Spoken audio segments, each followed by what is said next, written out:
The Sierra Nevada. Go where you may within the bounds of California, mountains are ever in sight, charming and glorifying every landscape.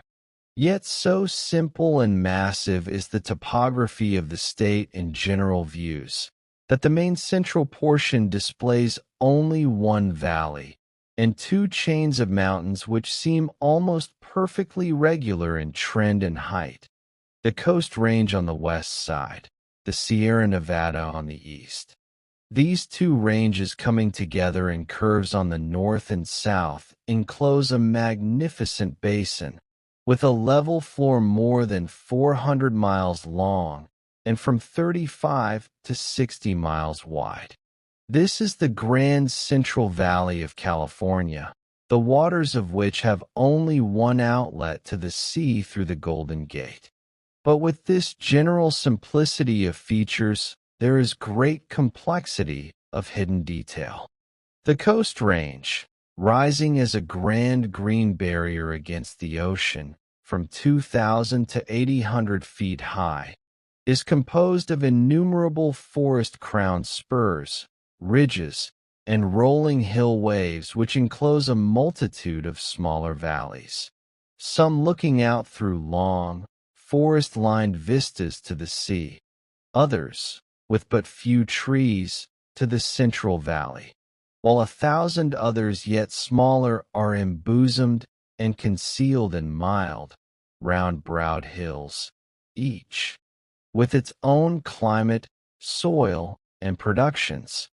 Making your way through the mazes of the Coast Range to the summit of any of the inner peaks or passes opposite San Francisco, in the clear springtime, the grandest and most telling of all California landscapes is outspread before you. At your feet lies the great Central Valley glowing golden in the sunshine, extending north and south farther than the eye can reach, one smooth, flowery, lake-like bed of fertile soil. Along its eastern margin rises the mighty Sierra, miles in height, reposing like a smooth, cumulus cloud in the sunny sky, and so gloriously colored, and so luminous, it seems to be not clothed with light, but wholly composed of it, like the wall of some celestial city.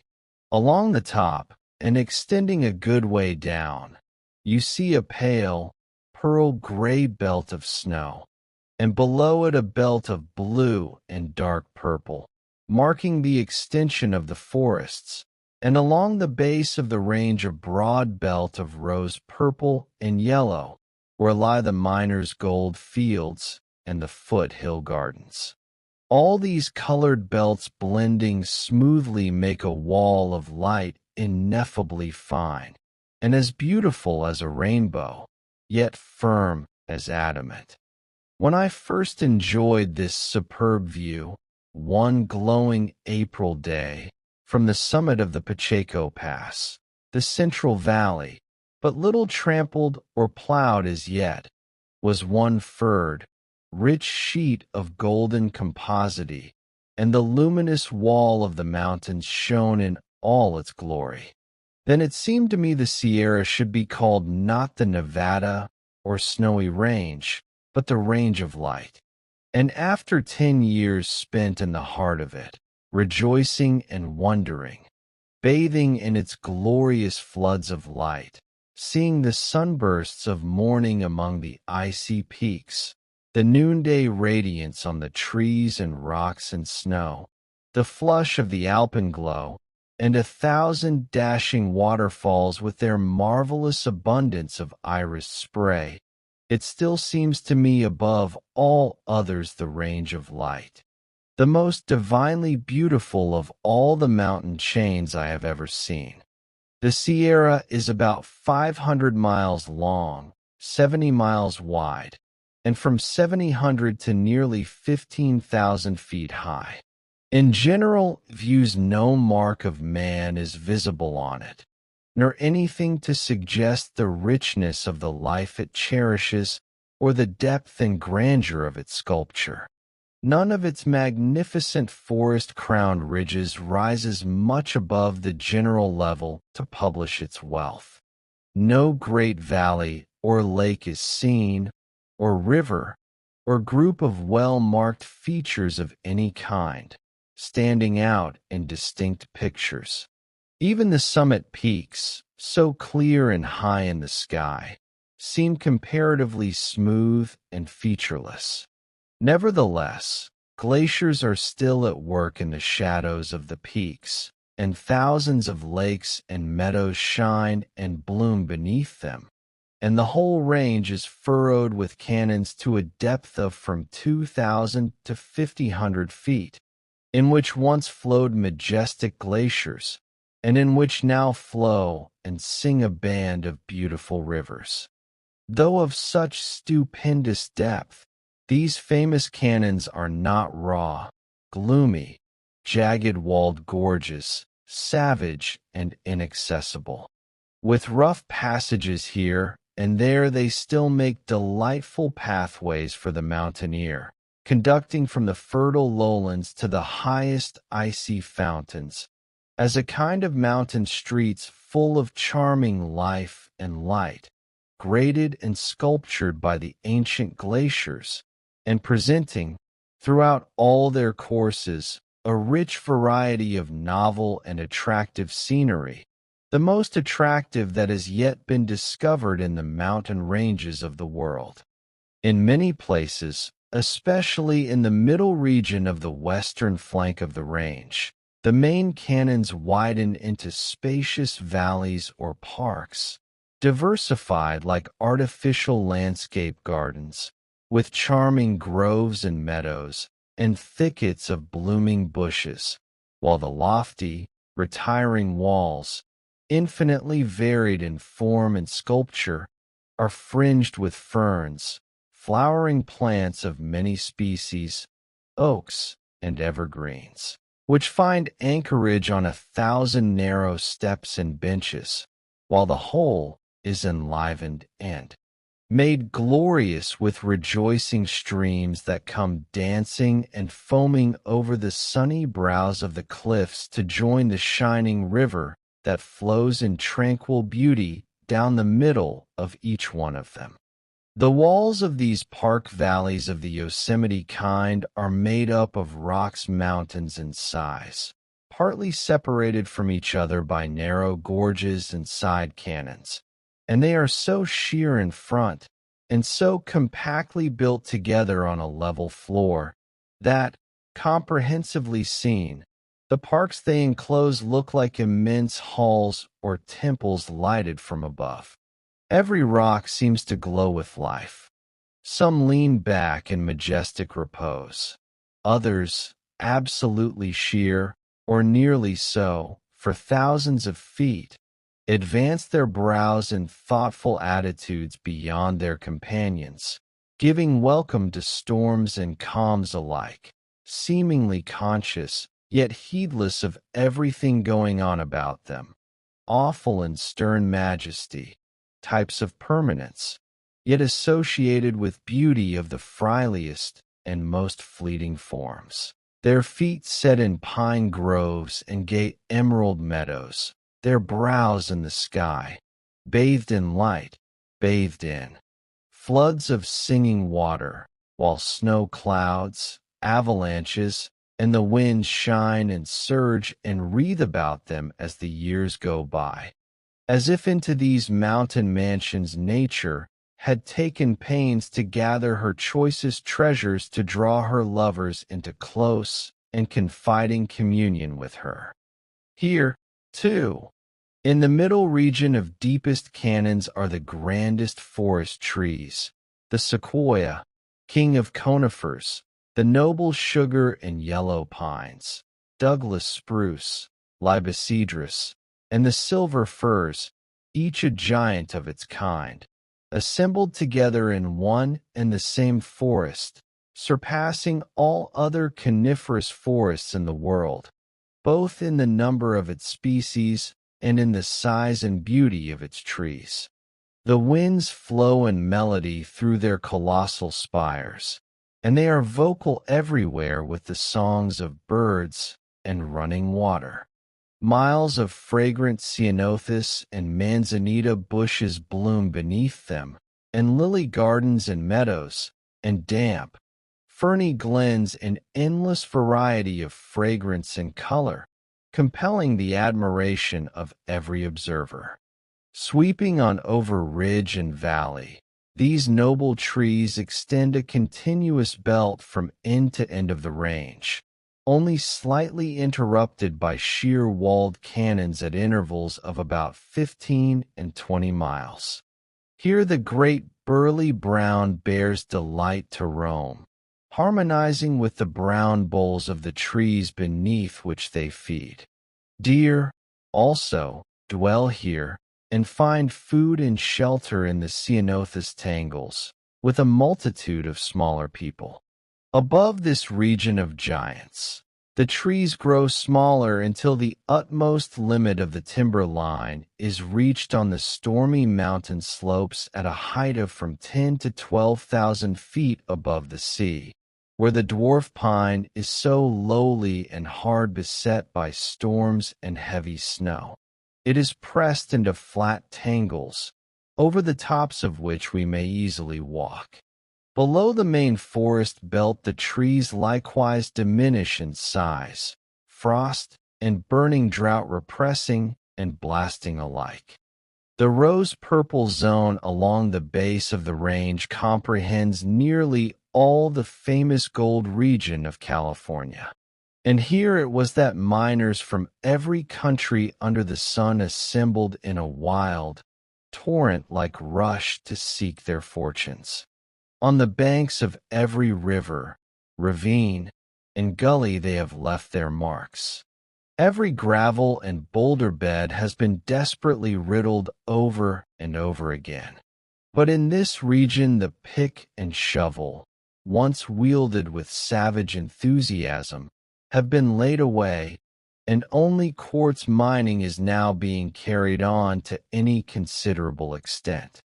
The zone in general is made up of low, tawny, waving foothills, roughened here and there with brush and trees, and outcropping masses of slate, colored gray and red with lichens. The smaller masses of slate, rising abruptly from the dry, grassy sod and leaning slabs, look like ancient tombstones in a deserted burying ground. In early spring, say from February to April, the whole of this foothill belt is a paradise of bees and flowers.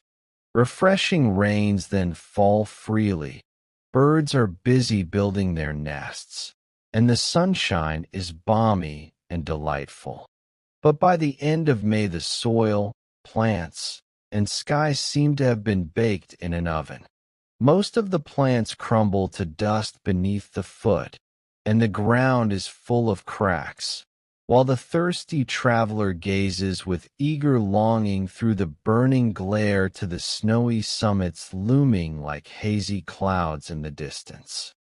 The trees, mostly Quercus douglasii and Pinus sabiniana, 30 to 40 feet high, with thin, pale green foliage, stand far apart and cast but little shade. Lizards glide about on the rocks, enjoying a constitution that no drought can dry, and ants in amazing numbers, whose tiny sparks of life seem to burn the brighter with the increasing heat, ramble industriously in long trains in search of food.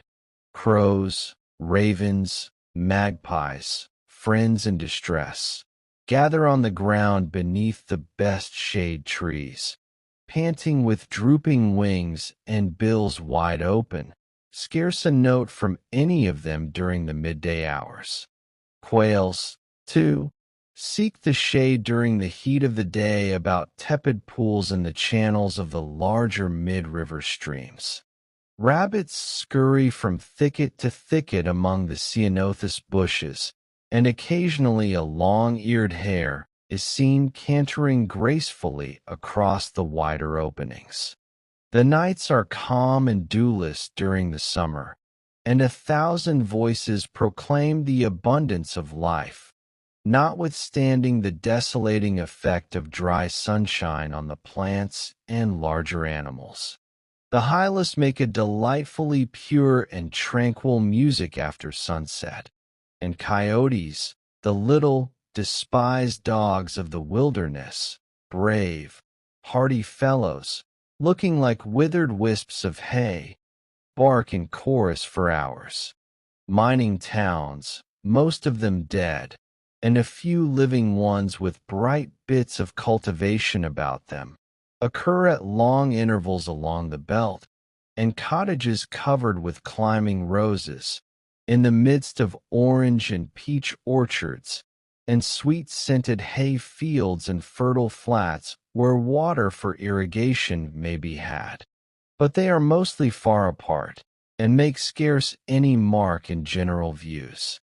Every winter the High Sierra and the Middle Forest region get snow in glorious abundance, and even the foothills are at times whitened. Then all the range looks like a vast beveled wall of purest marble. The rough places are then made smooth. The death and decay of the year is covered gently and kindly, and the ground seems as clean as the sky. And though silent in its flight from the clouds, and when it is taking its place on rock, or tree, or grassy meadow, how soon the gentle snow finds a voice. Slipping from the heights, gathering in avalanches, it booms and roars like thunder, and makes a glorious show as it sweeps down the mountainside, arrayed in long, silken streamers and wreathing, swirling films of crystal dust. The north half of the range is mostly covered with floods of lava, and dotted with volcanoes and craters, some of them recent and perfect in form, others in various stages of decay. The south half is composed of granite nearly from base to summit, while a considerable number of peaks, in the middle of the range, are capped with metamorphic slates, among which are Mounts Dana and Gibbs to the east of Yosemite Valley.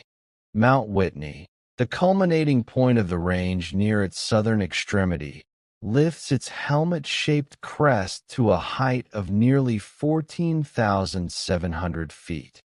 Mount Shasta, a colossal volcanic cone, rises to a height of 14,440 feet at the northern extremity, and forms a noble landmark for all the surrounding region within a radius of 100 miles.